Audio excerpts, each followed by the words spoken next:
જય શ્રી કૃષ્ણ. રાધે રાધે. પ્રભુ નંદકુમારો મેં સ્વામીની વિશ્વાનું જા કૃતાર્થમ ન સંશય. શ્રી વલ્લભીય સર્વે સૃષ્ટિને મારા ચાચાથી જય શ્રી કૃષ્ણ.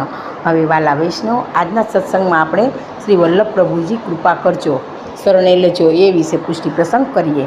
આજનો સત્સંગ પુષ્ટિ સત્સંગ જોઈએ કે હે પુષ્ટિ પુરુષોત્તમ, હે શ્રી વલ્લભ સ્વરૂપ પૂર્ણ પુરુષોત્તમ, હે નિકુંજ નાયક દેવદમન શ્રીનાથજી બાવા, આપની અમૃતમયી આનંદમયી કૃપાથી આપથી આ છૂટો પડી ગયેલો જીવ આપને શરણે પાછો આવ્યો છે. હે પ્રભુ, જે જીવનો કોઈ ધર્મ નથી, જે જીવે કોઈ સ્મરણ કર્યા નથી અથવા તો સારા કર્મ પણ કર્યા નથી, અને જે જીવ અનેક પાપો અને દોષોથી ભરેલો છે, જે જીવ કામ ક્રોધ જેવા દૂષણોથી ભરેલો છે, તેવા જીવ પર કરુણામય પ્રભુએ આટલી કૃપા કરી કે તેમણે મને શરણે લીધો છે. એટલે જીવ છે વલ્લભ પ્રભુનો આભાર માને છે. કે શ્રી ભાગવતજીમાં પણ કહેલું છે કે જ્યારે જીવમાં દીનતા પ્રગટે છે ત્યારે જીવને શ્રી હરિ પધારીને તેને સહાય કરે છે. એટલે વાલા વૈષ્ણવો, આપણા પુષ્ટિ ધર્મમાં દીનતા મુખ્ય છે. પ્રભુને પામવાનું સાધન એક દીનતા જ છે. ગજેન્દ્ર મોક્ષ રાસ પંચાધ્યાયમાં વ્રજભક્તોની દીનતા, મહાભારતમાં દ્રૌપદીના વસ્ત્રહરણ વખતની દીનતા, આપ સૌ પ્રસંગ આપણે જાણીએ જ છીએ કે આમાં અનેક ઉદાહરણ છે, આપણા ધર્મગ્રંથોમાં બતાવ્યા છે, અને આમાં બધામાં દીનતા છવાયેલી છે. શ્રી હરિરાય મહાપ્રભુજી કહે છે કે જીવોની દીનતાથી અહંકાર જીવોથી દૂર રહે છે. આ જ દીનતાથી પ્રભુ જીવોના હૃદયમાં પ્રગટ થઈ પોતાની કૃપાનો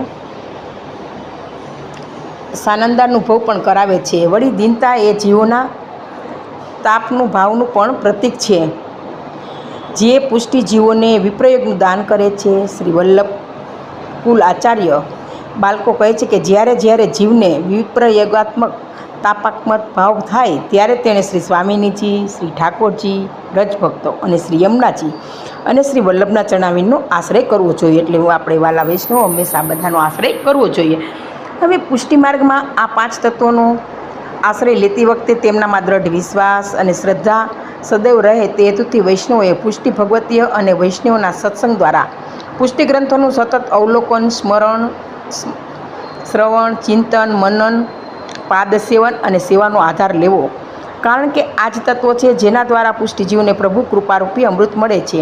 અને જો જીવથી આમાંનું કશું જ પણ ન કરે તો તેને બદલે અષ્ટાક્ષર મંત્રોનો સદાય જપ કરતા રહેવું જોઈએ.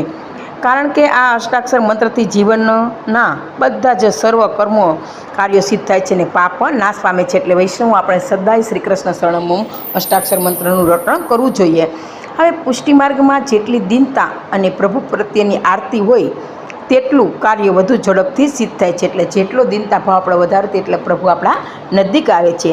શ્રી હરિરાય મહાપ્રભુજી પણ ત્યાં સુધી કહે છે કે લૌકિક હોય કે અલૌકિક કોઈ પણ સંજોગોમાં પુષ્ટિજીવો શ્રી વલ્લભના ચરણાવીનનું સ્મરણ કરતાં અષ્ટાક્ષર મંત્રનું રટણ કરવું જોઈએ. કારણ કે અષ્ટાક્ષર મંત્ર એ શ્રી હરિરાય મહાપ્રભુજી કહે છે કે જીવોની દીનતાથી અહંકાર જીવોથી દૂર રહે છે.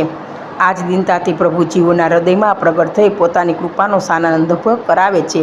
વળી દીનતા એ જીવોના તાપાનુભાવનું પણ પ્રતીક છે, જે પુષ્ટિ જીવોને વિપ્રયોગનું દાન કરે છે. શ્રી વલ્લભકુલ આચાર્ય બાળકો કહે છે કે જ્યારે જીવો વિપ્રયોગાત્મક તાપાત્મક ભાવ થાય ત્યારે તેમણે શ્રી સ્વામિનીજી, શ્રી ઠાકોરજી, રજભક્તો, શ્રી યમુનાજી અને શ્રી વલ્લભના ચરણાવીનનો આશ્રય હંમેશા કરવો જોઈએ. જો આ બધો આશ્રય કરીએ આપણે અને અષ્ટાક્ષર મંત્રનો સતત જાપ કરીએ તો શ્રી વલ્લભ મહાપ્રભુજી શ્રી પ્રભુ આપણા પર પ્રસન્ન રહે છે. અને દીનતા એ આપણા પુષ્ટિ માર્ગમાં મુખ્ય ભાવ છે.